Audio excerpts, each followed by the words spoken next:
Il Taraglio Est, insomma, nei prossimi mesi inizieranno i lavori. Per quanto riguarda la via del mare,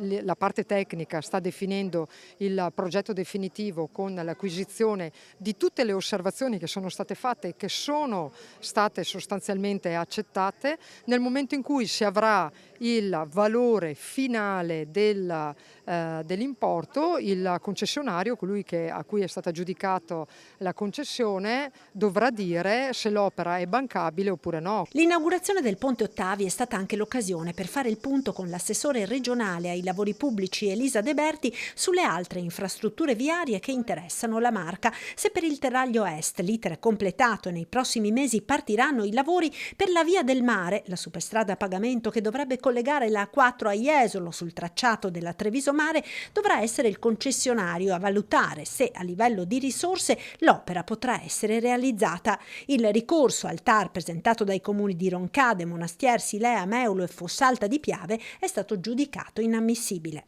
Il rapporto con il territorio credo che si sia svolto nella trasparenza più assoluta, proprio perché ho gestito a livello anche di confronto col territorio la realizzazione del progetto definitivo, non abbiamo chiuso la porta a nessuno, abbiamo fatto più di 100 incontri, tutti coloro che hanno voluto dire la loro l'abbiamo fatto. Abbiamo fatto 2 incontri pubblici dove non ci siamo sottratti né io né l'assessore Calzavara che era con me alle critiche, anche un po' strumentali e politicizzate, se proprio vogliamo dirlo.